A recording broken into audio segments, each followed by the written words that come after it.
Students, कल हमने पढ़ा था गोलीय पृष्ठ पर अपवर्तन। आज हम लेंस के बारे में पढ़ेंगे। सबसे पहले हम लेंस की परिभाषा देखेंगे। लेंस किसे कहते हैं? लेंस दर्पण हम पढ़ चुके हैं।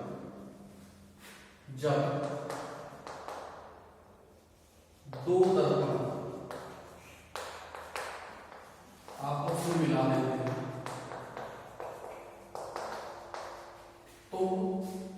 तो हमें क्या प्राप्त होता है?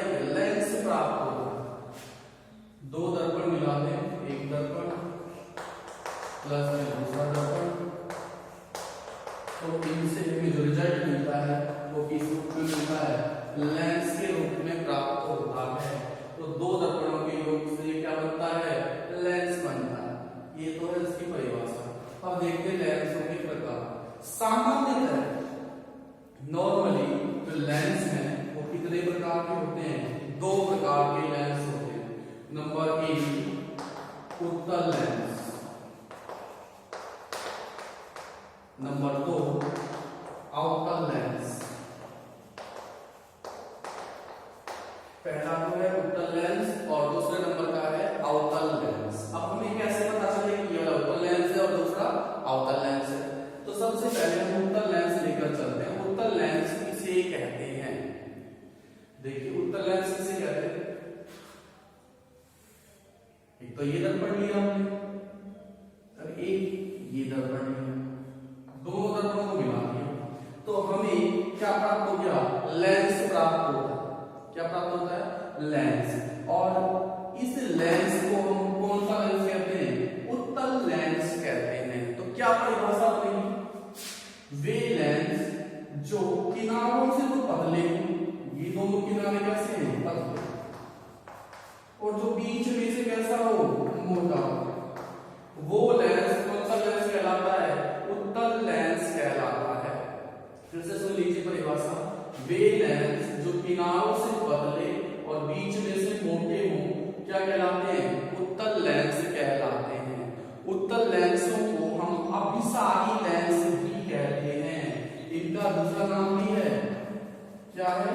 अभिसारी लेंस। क्या कहते हैं उत्तल लेंस को? अभिसारी लेंस। एग्जाम में जरूरी है आपको उत्तल लेंस के नाम से ही पूछे, वो पूछ सकता है अभिसारी लेंस के बारे में भी। तो आपको क्या करना है? लेंस और अभिसारी लेंस को तैयार रखना। ठीक है। नंबर दो अवतल लेंस किसे कहते हैं? एक ये दर्पण, एक ये दर्पण, दोनों को मिला तब ये कौन सा लेंस बन गया? अवतल लेंस बन गया।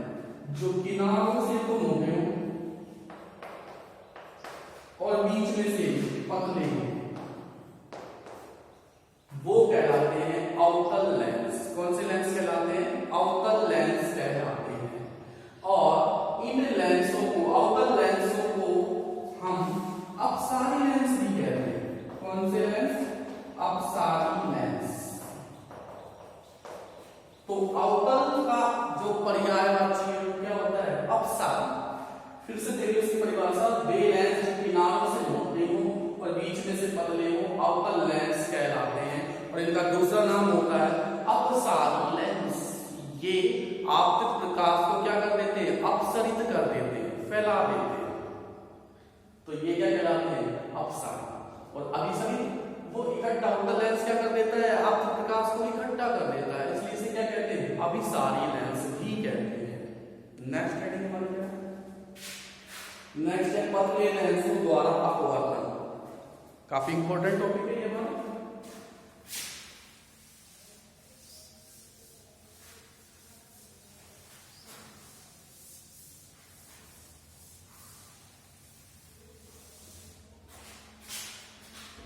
पतले लेंसों द्वारा अपवर्तन। पतले लेंसों द्वारा अपवर्तन इंपॉर्टेंट टॉपिक है, ध्यान से देखिए। तो यहाँ पे हमें 3 डायग्रामों की आवश्यकता होगी। कितने डायग्राम चाहिए? 3। सबसे पहली बात, जो भी लेंस पड़ेंगे कोई मुंह के अंदर, वो सारे के सारे लेंस हम कौन सा लेंस लेके चलेंगे? मुख्यतः उत्तल लेंस। दर्पण कौन सा लेकर पढ़ रहे थे हम सारे? अवतल दर्पण। पहला डायग्राम हमने उत्तल लेंस लिया, इसके मध्य बिंदु से होकर प्रकाशित केंद्र, इसे कहते हैं प्रकाशित केंद्र। वहां पे ध्रुव कहलाता था, यहाँ पे नाम इसका परिवर्तित हो गया प्रकाशित केंद्र। ये इसकी मुख्य अक्ष। इधर तो है N1 माध्यम और इधर है N2 माध्यम। नाम भी दे दिया इसको P Q R S। अब क्या करते हैं, O बिंदु, यहां पे हमने कोई लिया O बिंदु। O बिंदु पे कोई वस्तु है और इसके लेंस के इस पृष्ठ के ऊपर आपतित होता है प्रकाश O बिंदु से। हो गया आपतित। अब क्या होता है, लेंस से जब प्रकाश, लेंस पर जब प्रकाश आपतित होता है बिंदु से, तो इसका लेंस द्वारा क्या हो जाता है, अपवर्तन हो जाता है। क्या हो जाता है, अपवर्तन हो जाता है। और मानते हैं किस बिंदु पर, I डैश के ऊपर इसका प्रतिबिंब बनता है। ये O से यहां तक की जो दूरी है वो क्या कहलाएगी, U। क्या है ये, बिंब दूरी। यहां से I डैश की जो दूरी है वो क्या कहलाएगी, प्रतिबिंब दूरी, जिसे हम किससे लिख रहे हैं, V से प्रदर्शित कर रहे हैं। N1 माध्यम और इधर है N2 माध्यम। पहला डायग्राम तो किए, नंबर 2, नंबर 2। दूसरे वाले डायग्राम में हमने पहले बताया जो लेंस है वो दर्पणों से मिलकर बना होता है। तो अब हम यहाँ पे एक प्रश्न ले लेते हैं इसका, ये वाला प्रश्न है, ये मुख्य अक्ष कौन सा ले रहे हैं, P Q R। अब वापस कोई, इधर तो कौन सा माध्यम है, N1 माध्यम है और इधर कौन सा माध्यम है, N2 माध्यम। अब करते हैं कि O बिंदु पर वापस से हम कोई वस्तु रखते हैं, O से इसके ऊपर प्रकाश आपतित कराते हैं, करवा दिया आपने। जैसे प्रकाश इस पृष्ठ के ऊपर आपतित होता है तो उसका क्या हो जाता है, अपवर्तन हो जाता है। और अपवर्तन होने के बाद उसका मानते प्रतिबिंब कहां पे बन रहा है, I डैश पर इसका प्रतिबिंब बन रहा है। कहां पे बन रहा है, I डैश। ये है अपवर्तित, आपतित और अपवर्तित दोनों के बीच में। ये है अभिलंब। ये तो कोण I1, ये कोण R1। और ये मान लेते कहां से गुजर रहा है, C से गुजर रहा है। कहां से गुजर रहा है, C से। वक्रता केंद्र से गुजर रहा है इस पृष्ठ। तो यहां से Q से C तक की जो दूरी होगी वो क्या होगी, वक्रता त्रिज्या के बराबर होगी। किसके बराबर होगी, वक्रता त्रिज्या R के बराबर होगी। R लिखो या फिर R को लिखो, पहले वाले भी ले लेते। पहला डायग्राम बन गया। अब ऐसे ही हमें दूसरा डायग्राम बनाना है। अब क्या करना है इस बार, नंबर 3, ये वाला प्रश्न दिया था, इस बार ये वाला प्रश्न लेंगे, ये मुख्य अक्ष। अब क्या कर देते हैं, जो माध्यम है N1 की जगह N2 कर देते हैं, N2 की जगह N1। माध्यमों को परस्पर एक्सचेंज कर देते हैं, ये N1 ये N2। जो I डैश पर इस पे प्रतिबिंब बना था उस वो प्रतिबिंब अब यहां पर I डैश यहां पे वस्तु का कार्य कर रहा है। प्रतिबिंब बिंब का कार्य करता है। किसका कार्य करता है, बिंब का कार्य करता है। इसके ऊपर आपतित हुआ तो इसका प्रतिबिंब हम मानते हैं कहां बन रहा है, I के ऊपर बन रहा है। कहां पे बन रहा है, I के ऊपर। ये अपवर्तित, ये आपतित और दोनों के बीच में ये अभिलंब त्रिज्या कहां से जा रहा है, C से। नाम क्या होगा, PSR। PSR। यहां से यहां तक की दूरी R2 मान लेते हैं। C से S तक की दूरी क्या है, R2। ये देखिए आपतित और अभिलंब के बीच का कोण जो है, आपतित किरण और अभिलंब के बीच का कोण I2। अपवर्तित और अभिलंब के बीच का कोण ये वाला क्या हो जाएगा, R। या फिर यहां पे बना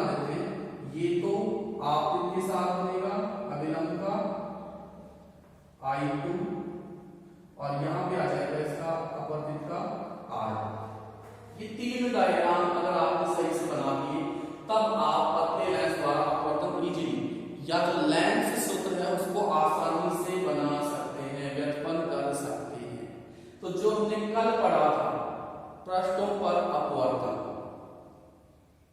तो वहां पर हमने क्या सूत्र निकाला था?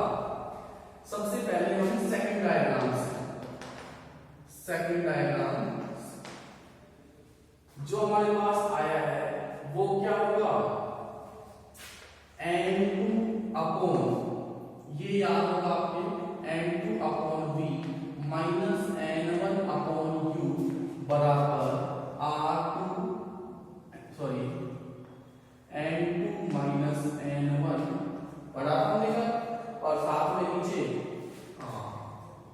निकाला था ये संबंध। ऐसे ही n2 अपॉन v, इस वाले में देखो इसका प्रतिबिंब कहां पे बन रहा है?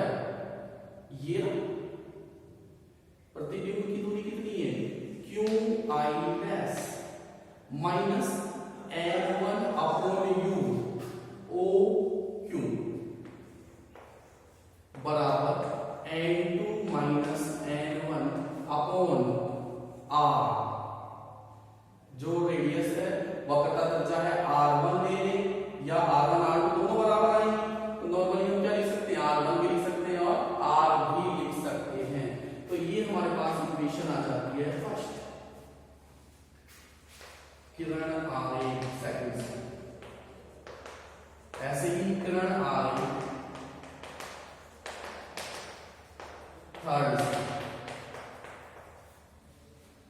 इस वाले में देखो, अब यहाँ पे हमने माध्यम परिवर्तन कर दिए हैं, जहां पे n1 है वहां पे तो n2 कर दिया है, जहां पे n2 है वहां पे n1 कर दिया है।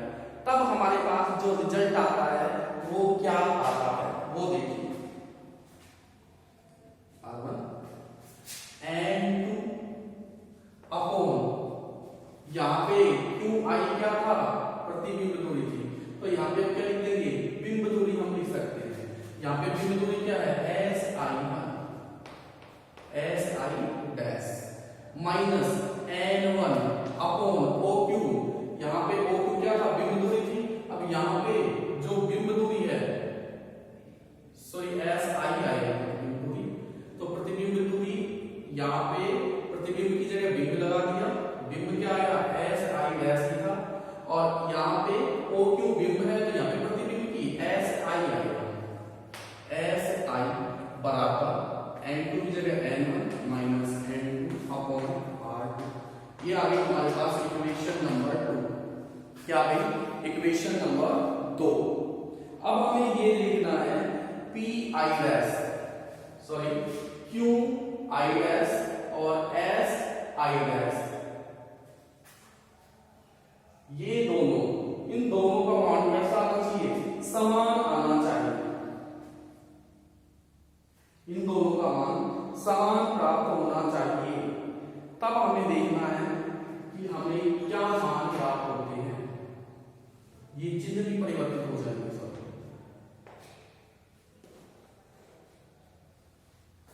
ठीक है? तो अब देखो qi डैश और si डैश दोनों बराबर ही तो है, क्योंकि डायग्राम से क्या है? qi डैश लगभग बराबर है इसके si डैश, दोनों का मान कैसा है? लगभग बराबर। कैसा है? लगभग बराबर है।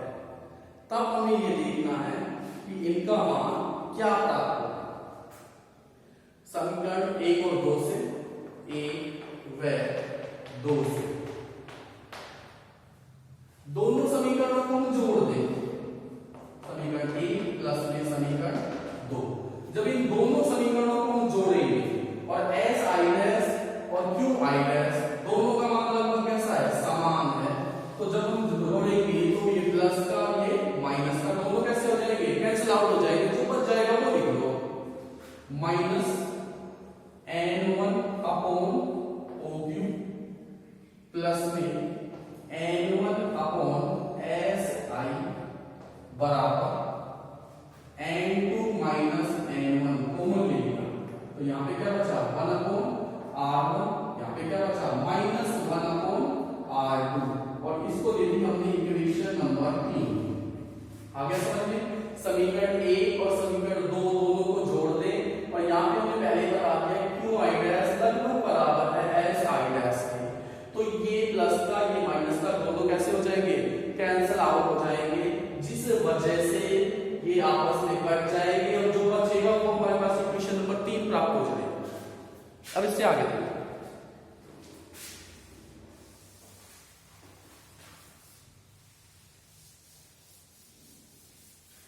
समीकरण 3 प्राप्त होने के बाद अब देखो हमें OQ और SI के मान निकालना है। OQ का मान कितना है दिखाई दे रहा है U और SI प्रतिबिंब है तो इसकी जगह क्या लिख देंगे V। क्योंकि OQ का मान तो है U और SI का मान है V। दोनों मान हम समीकरण 3 में रख देते हैं। जब हम दोनों मान समीकरण 3 में रखेंगे तब क्या बचेगा, minus n1 upon u plus में n1 अपॉन v बराबर n2 minus n1 into 1 upon r1 minus 1 upon r2 ये प्राप्त हो जाएगा। अब देखिए यहां पर दिए देखो n1 है, यहां पे n1 कॉमन ले लिया, क्या बच गया माइनस 1 अपॉन u प्लस में 1 अपॉन v बराबर n1 कॉमन लिया, क्या बच गया n2 upon n1 minus 1 into 1 upon r1 minus 1 upon r। Clear, n1 से n1 हम कैंसिल कर देंगे, माइनस 1 अपॉन u प्लस में 1 अपॉन v बराबर n2 upon n1 minus 1 into 1 upon r1 minus 1 upon r। अब यहाँ पे देखो u और v के चिन्ह देख लेते हैं। जो u है वो बाई तरफ है तो चिन्ह कैसा आएगा माइनस का आएगा, और v कैसा आएगा दाईं तरफ है तो ये कैसा आएगा प्लस का आएगा।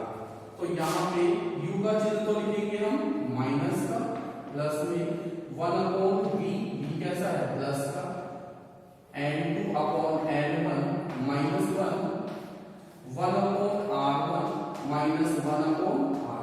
यहाँ पे पहुंचे आगे देखिए समीकरण 3 हटा देते हैं, माइनस माइनस क्या हो गया प्लस हो गया, क्या लिखे 1 अपॉन u प्लस में 1 अपॉन v बराबर n2 अपॉन n1 माइनस 1 और यहाँ पे क्या है 1 upon r1 minus 1 upon r, और इसको दे देते हैं हम समीकरण नंबर 4। अब क्या समीकरण 4 लिखने के बाद जब हम देखें जो u है वस्तु कहां पे हो अनंत के ऊपर, वस्तु कहां पे हो अनंत पर, तो उसका प्रतिबिंब कहां पे बनेगा वो फोकस पे, कहां पे बनेगा मुख्य फोकस पे बनेगा। जब वस्तु अनंत पर हो, चूंकि जब u कहां पे हो अनंत पे हो तो डेट इम्प्लाई उसका प्रतिबिंब मुख्य फोकस पर बनता है, अर्थात कितनी दूरी पर फोकस दूरी पर बनेगा, कहां पे बनेगा फोकस दूरी पर। तब समीकरण 4 क्या बन जाएगी 1 अपॉन इंफिनिटी ऊपर लिख देंगे,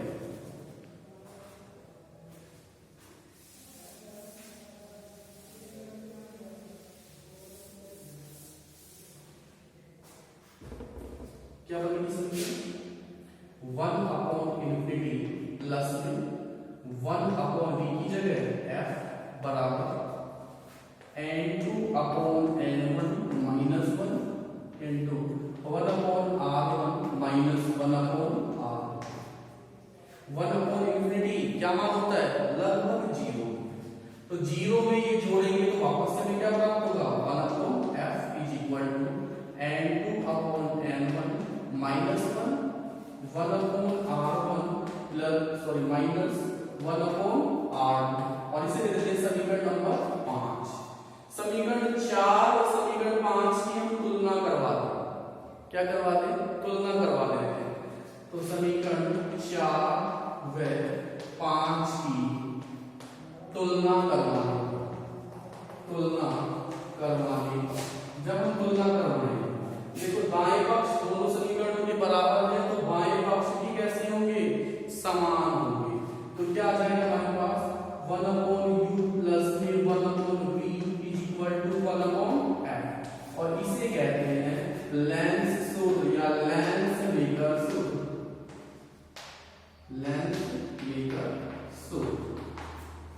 लेंसों या लेंसों के लिए UVF में संबंध, ये आपको ध्यान से याद रखना है।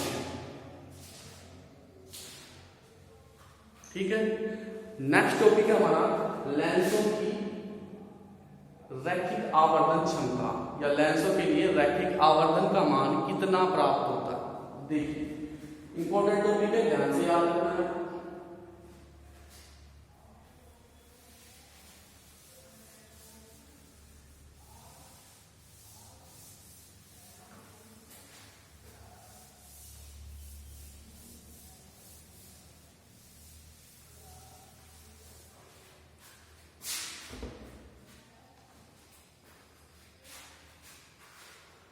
लेंस के लिए रैखिक आवर्धन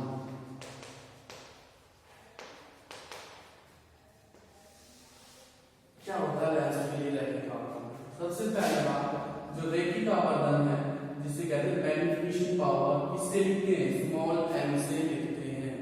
जैसा हमने दर्पण में पढ़ा था सेम वैसा ही सूत्र इसके लिए लिख देते हैं। m बराबर प्रतिबिंब की ऊंचाई, प्रतिबिंब की ऊंचाई अपॉन बिंब या वस्तु की ऊंचाई, बिंब या वस्तु की ऊंचाई। तो क्या परिभाषा होगी रैखिक आवर्धन की? प्रतिबिंब की ऊंचाई या बिंब की जो ऊंचाई है, ऊंचाई आकार है, तो उसका जो अनुपात है वो किसके बराबर होता है? रैखिक आवर्धन के बराबर होता है। ऊंचाई लेंगे या आकार लेंगे अनुपात। देखिए अब हम स्टार्ट करते हैं। सबसे पहले हम एक उत्तल लेंस लेते हैं, ये सेमोक्ष, जैसा दर्पण में पढ़ा था वैसा ही ये सेमोक्ष सेम वही आएगी। वहां पे ध्रुव होता था, यहाँ पे प्रकाश के केंद्र लेकर चलते। अब हम क्या करते हैं, कोई वस्तु रखिए, जब इससे प्रकाश इसके ऊपर आपतित कराते हैं, ये हो गया इसके ऊपर आपतित प्रकाश। जब आपतित प्रकाश कराते हैं तो इसका क्या हो जाता है? अपवर्तन हो जाता है। हो गया अपवर्तन। अब ये है इसका केंद्र, प्रकाशित केंद्र O से जो गुजर रही है प्रकाश की किरण,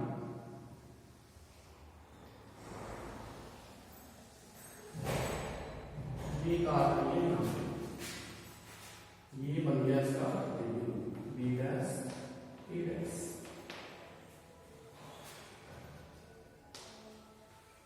इसमें नियम ये है, जब प्रकाश की किरण लेंसों के लिए है, ये प्रकाशित केंद्र से गुजरती है तो वो अपने पथ से वापस लौट आती है। अब यहाँ पे बन गया इसका प्रतिबिंब, ये A B, ये A डैश B डैश। ये वस्तु है तो प्रकाशित केंद्र से AB की जो दूरी है वो कहलाती है बिंब दूरी। क्या कहलाती है? बिंब दूरी। और O से A डैश B डैश की जो दूरी है वो क्या कहलाती है? प्रतिबिंब दूरी कहलाती है। अब हमें जैसा हमने दर्पण में किया सेम वैसे ही यहाँ पर भी एक त्रिभुज लेना है ABO और दूसरा त्रिभुज लेना है A dash B dash O। तो यहाँ से स्टार्ट करें। त्रिभुज ABO तथा त्रिभुज A dash B dash O से ABO जो कोण है हमारे पास, ABO बराबर होगा A dash B dash O, कोण A dash B dash O। क्यों होगा? क्योंकि दोनों कैसे हैं? समकोण है, दोनों का मान कैसा है? 90 डिग्री। और दूसरा इस त्रिभुज के अंदर AOB, A dash O B dash, कोण AOB बराबर है कोण A dash O B dash. क्यों बराबर है? ये देखो दोनों कोण एक दूसरे के कैसे हैं? शीर्षाभिमुख कोण है, और शीर्षाभिमुख कोण एक दूसरे के कैसे होते हैं? समान होते हैं। शीर्षाभिमुख कोण,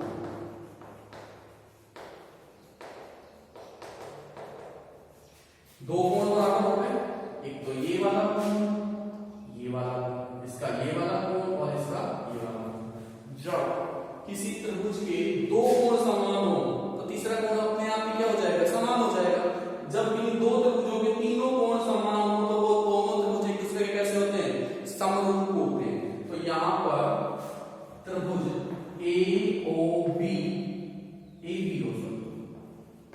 समरूप होगा त्रिभुज ए डैश बी डैश ओ।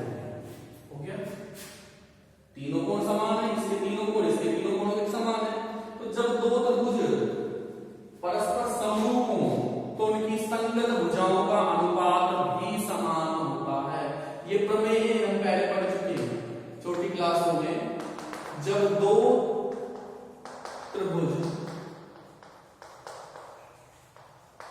समरूप हो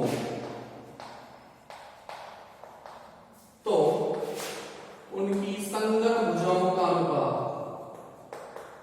संगत भुजाओं का अनुपात भी बराबर होता है, भी बराबर होता है। ये प्रमेय लगानी है हमें यहाँ। तो अब इसकी देखो, इस वाले त्रिभुज की भुजा ए बी बटा में इस वाले की ए डैश बी डैश